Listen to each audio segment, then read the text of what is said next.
Romanos capítulo 13. Obedeçam e honrem todas as autoridades, pois as autoridades são servas de Deus sobre a terra, são agentes do bem para punir os injustos, os transgressores. Romanos 13 deve ser abraçada e deve ser honrada e deve ser estudada e entendida pela Igreja de Cristo, com todo o amor e com todo o zelo. Contudo, temos que lidar com textos também como Atos capítulo 5, versículo 29, onde o apóstolo Pedro é preso e lhe é dito que ele está proibido de pregar em praça pública. Contudo, ele sai da prisão e volta a fazer o mesmo, a pregar e ensinar em público.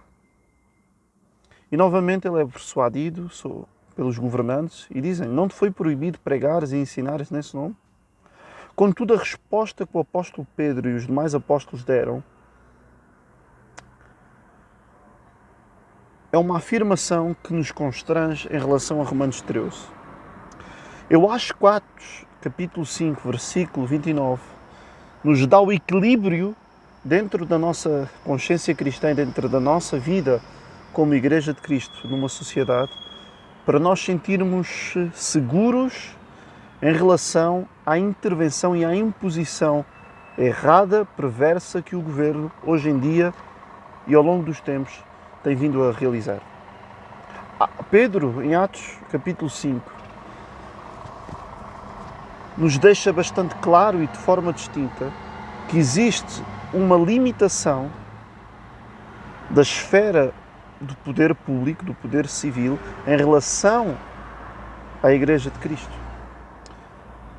Que o poder político, que o poder do governo não tem o poder nem a autoridade dada pelo próprio Deus, que a instituiu, para interferir, para manipular ou para censurar o comportamento e as atividades da esfera eclesiástica. E da mesma forma temos a esfera e a instituição da família.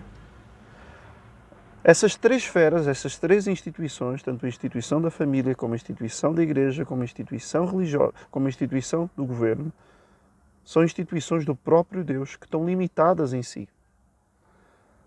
Uma não pode passar as fronteiras da outra.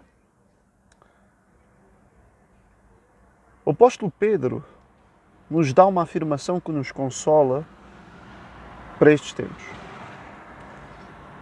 Quando ele recebe a proibição e a imposição do governo, do poder político, em relação a ele estar proibido de praticar o princípio da pregação, o apóstolo Pedro deixa bem claro que isso é inegociável. Que mais vale obedecer a Deus do que obedecer aos homens. Se os homens querem interferir naquilo que diz respeito à esfera eclesiástica, se os homens querem interferir naquilo que diz respeito a Deus, às coisas propostas e comandadas pelo próprio Deus à Igreja de Cristo, o homem cristão deve estar disposto a acatar com todas as consequências que isso lhe possa trazer. O que o texto nos mostra em Atos capítulo 5, no versículo 29, é que existem princípios inegociáveis que a Igreja de Cristo não pode abrir mão. Ali o texto não afirma, mas o texto nos dá a entender que existem outros princípios inegociáveis além da pregação. E a natureza desses princípios, para serem inegociáveis, é que foram dadas pelo próprio Senhor e comandadas pelo próprio Senhor. Então nós temos o princípio da pregação, que o texto nos deixa bem claro que é um princípio inegociável, e quando alguma força, alguma instituição tenta interferir na esfera da Igreja para abrir mão desse princípio inegociável, a Igreja tem que desobedecer. Se não desobedecer, peca e blasfema contra o Senhor. Então, quando o Estado, quando o governo interferir na pregação, na proibição da pregação, Cristo comandou, a Igreja tem que estar disposta a enfrentar todas as consequências por não acatar com essa ordem civil. Então nós temos o princípio da pregação, temos o princípio do batismo, que foi comando do próprio Senhor, temos o princípio da Santa Ceia, que também foi comando do próprio Senhor, e temos o princípio de prestar culto ao Senhor, que também foi comandado pelo próprio Deus. Então temos aqui 4 princípios inegociáveis que a Igreja de Cristo não pode abrir mão. Então temos que lidar com Romanos capítulo 13 e também temos que lidar com Atos capítulo 5. A Igreja é desafiada, é provocada a praticar tudo o que está em Romanos 13 em relação a obedecer às autoridades, como testemunho e como uma colaboração que a Igreja e que os cristãos devem prestar à sociedade para o bom funcionamento e para a propagação da justiça, e como uma simbologia que os crentes estão alinhados com o bem. Então os crentes ali são desafiados a submeterem-se às autoridades para a promoção do bem, para a promoção da justiça. Mas os crentes são desafiados, enquanto cidadãos, a submeterem-se às autoridades naquilo que o governo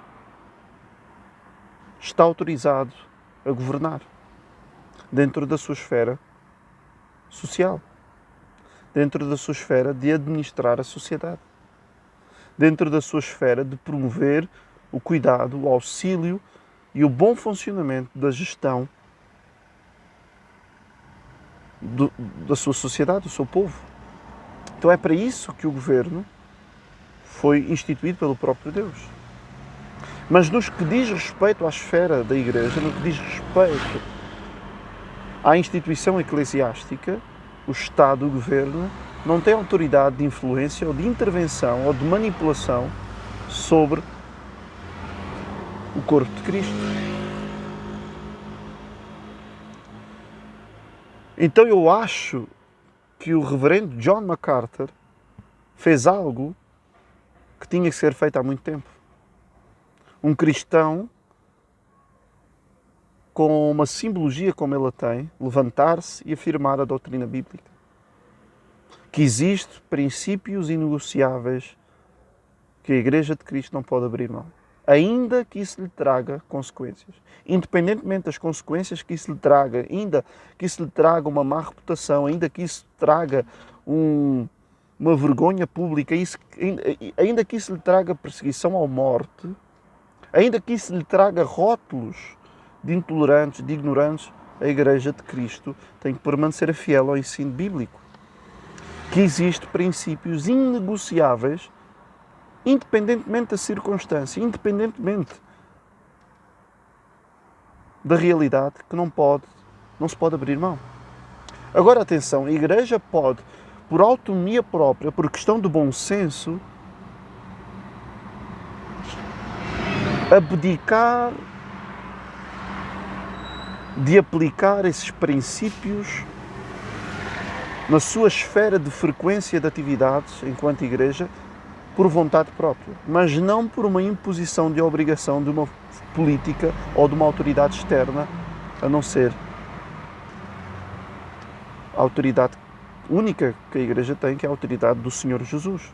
E essa autoridade está bem explícita e bem dada nas Escrituras. Então a Igreja não tem que submeter a nenhuma imposição, a nenhuma intervenção exterior à sua esfera eclesiástica.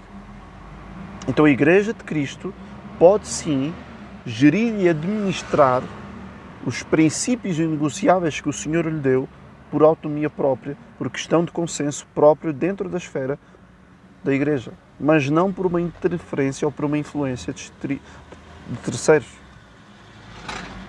Então aqui temos que lidar com as implicações de Atos capítulo 5 e Romanos 13. E a questão é bem simples. O cristão sim tem que prestar um bom serviço e um bom exemplo à sociedade, alinhando-se com as autoridades, submetendo-se às autoridades naquilo que é honroso, prestável, boa fama e que louva o Senhor e que traz bom funcionamento para a sociedade e que exalta o bem e que pune o mal. Mas naquilo que o Estado tenta censurar ou interferir nos princípios inegociáveis da esfera eclesiástica, o corpo de Cristo, a Igreja de Cristo, não tem que estar disposta a dialogar com isso. Então o reverendo John MacArthur, o escrito que ele deixou, que eu tenho em português, sobre que Cristo é o cabeça da Igreja, não César, é um escrito que deve ser olhado e avaliado como um escrito do 2º, 3º século, 4º século, que os pais da Igreja deixaram. Esse escrito que o reverendo John MacArthur disse é nada mais do que a essência do Evangelho, em questão como é que a Igreja deve se comportar perante um governo ímpio e corrupto e perverso, que quer censurar e que quer banir e extinguir a Igreja de Cristo da sociedade. Deve ser um texto para ser lido em casa para toda a família, uma vez por ano. É um texto que eu li e que estou a ler, porque é um texto rico no Evangelho, é rico na profundidade das Escrituras. A crítica que esse jovem, o Iago Martins, deixou no YouTube, eu acho que foi precipitada demais. Acho que ele não ponderou bem as afirmações e o conteúdo que o John MacArthur propôs. E ele não avaliou bem as propostas que estes governos hoje em dia estão a tentar fazer. Ele afirmou que a Igreja sempre se acomodou às normas políticas e às imposições políticas e que a Igreja sempre, de certa forma, respeitou as calamidades e os vírus. Eu não vejo isso. Eu vejo na história que os momentos de maior crescimento, de maior conversão de pessoas para Cristo, foi quando a Igreja enfrentou tempos de calamidade, tempos de peste, tempos de vírus, e onde a Igreja permaneceu no local e não se refugiou nas suas tocas, não fugiu, e não deixou de ser uma simbologia presente, representativa da última esperança na sociedade. A Igreja, ao longo da história, onde mais cresceu, onde mais propagou o Evangelho, foi em momentos onde a sociedade, o mundo, entrou em colapso, em guerras, em pestes, em vírus, em pandemias, e a Igreja não saiu. A Igreja permaneceu. A Igreja deu-se a si mesma à morte em favor dos outros. A Igreja permaneceu como representante de Cristo, como a última esperança para a alma do perdido.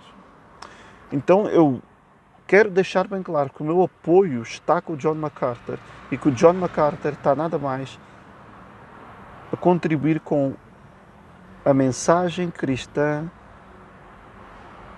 que o Evangelho nos dá. Romanos 13 tem que ser estudado e entendido e deve ser praticado pela Igreja de Cristo, mas também a Igreja de Cristo tem que entender e deixar-se ser consolada, agasalhada pela garantia de Atos capítulo 5, versículo 29. Mais vale obedecer a Deus do que aos homens. E ele diz isso, e o contexto ali é que lhe queriam proibir de ensinar e de pregar publicamente. E ele disse que não, isso é inegociável.